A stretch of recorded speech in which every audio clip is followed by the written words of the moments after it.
Hello, Scorpio, Sun, Moon, Rising, and Venus signs. Kamusta kayo? Sana po'y nasa mabuti kayong kalagayan. Welcome back po sa Star Tarot. At kung bago kayo rito, welcome din po kayo. Please subscribe, like, share my videos, and leave me a comment kung nakaresonate kayo. So, first card ninyo, we have Younger Woman.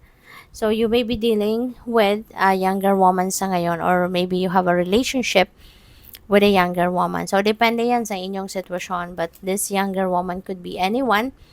Pwedeng kapatid mo yan, pwedeng anak mo, 'di ba? Pwedeng pamangkin mo. So, it could be anyone, no, that you're going to be dealing with. We have dagger, fear, worries, tense situations. Pwedeng si younger woman. Baka siya yung subject ng takot mo or ng worry mo. 'Di ba? Baka siya yung ipinag-aalala mo, 'di ba? Baka nag-aalala ka sa taong ito, baka anak mo 'yan or someone na very malapit sa puso mo, baka nagwo-worry ka about sa kanya. Or baka meron kang mga kinakatakutan, no, para sa kanya. 'Yon. So, we have fair woman dealing sa relationship with a woman with blonde, gray, or white hair. Pwedeng si fair woman, pwedeng ito si younger woman. Pwedeng at the same time siya yan. Pwede rin naman na hindi. So, depende nga sa iyong sitwasyon. Pwedeng si fair woman. Pwedeng girlfriend mo, asawa mo, manager mo. 'Di ba? Pwedeng foreigner ito. Or may dugong foreigner. Pwedeng ganon, no?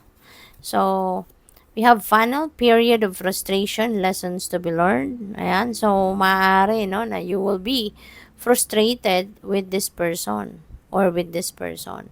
So, pwedeng magiging frustrated ka sa isang tao or pwedeng frustrated ka sa sarili mo or pwedeng ma-frustrate ka sa situation itself. 'Di ba? Kasi baka hindi nag-unfold ang mga sitwasyon, ang mga bagay-bagay, no? According to your will. No? Kaya maaari na mafo-frustrate ka. But, sa mga frustration na yan at kung ano pa mangyayari, there are lessons, no, that you will learn from that, no? Kasi talaga lahat ng pangyayari may rason, may dahilan at mayroong purpose, 'di ba?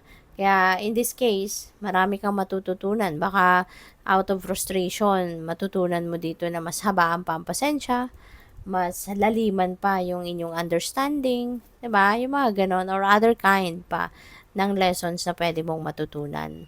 So, pay attention to your finances as well. Okay? Isa din ito sa pinaka-importanting reminder para sa iyo na siguro this is the time that you need to be strict din sa pagsunod sa inyong budget plan.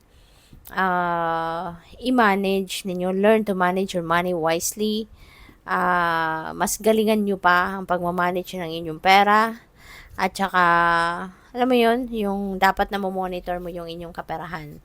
Yung in and out ng pera ninyo. Dapat talaga binabudget ninyo, dapat sinusulat para alam mo kung saan napupunta, ano nangyayari sa pera mo.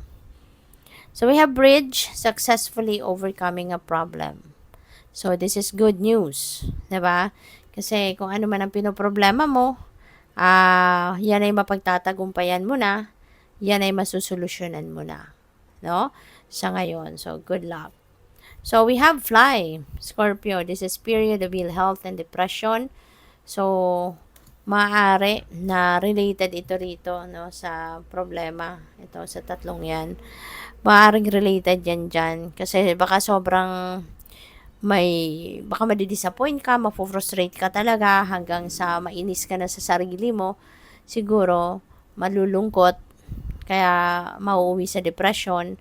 So, sana hindi kayo umabot sa ganun. 'Di ba? If you feel like hindi nyo na kaya mag-isa, 'di ba? Kasi minsan kapag magulo na isip mo, 'di ba? Paikot-ikot na lang yung iniisip mo, yun at yun na lang. So, wala kang solusyon. 'Di ba? Na may isip diyan kasi kung ano na yung naisip mo, paikot-ikot na lang, yun at yun na lang. So, that is the time na kailangan mo nang putulin yung cycle na yan at makipag-usap ka sa iba. No? Seek for advice from other people. Seek for other people's opinion, ganon. Para makarinig ka ng bagong perspective, makarinig ka ng bagong opinion ng iba, 'di ba? na para magkaroon ka ng reset, kumbaga, para yung kung ano may iniisip mo, maputol at makapag-isip ka ng ibang ibang approach naman, no, sa inyong sitwasyon. And take care of yourself, okay? Lalo-lalo na yung inyong mental health, physical health, 'di ba? 'Yun ang kailangang nababantayan natin. So we have archway, new opportunities, possibilities, and path opening up for you. So meron dito magbubukas na bagong pinto para sa'yo. Merong mga bagong oportunidad ang dadating, no, sa buhay ninyo sa ngayon, Scorpio. Kaya kailangan na maging maging positibo ka lang, 'di ba? Kasi sayang na mga ito, kung ito hindi mo naman mapapansin, mapapabayaan mo lang siya, mai-ignore mo lang siya, sayang ng pagkakataon. So we have shark, take care, there will be a loss of material wealth. Kaya kailangan ninyo mag-pay attention sa finances ninyo kasi before you know it, baka sa kagagastos, baka merong mga unexpected expenses or baka merong mga impulsive shopping, impulsive buying, baka nakalimutan nyo na. 'Di ba? Nako, pati pala savings, maubos mo na. 'Di ba? Kaya kailangan kalmado lang, kalma lang. Pay attention to your finances. Kaya importanteng nire-review ninyo yung inyong budget plan para alam ninyo kung saan dapat mapunta ang pera, hindi dapat kunin hindi na pwedeng mag-realign ng inyong budget, yung mga ganon, okay?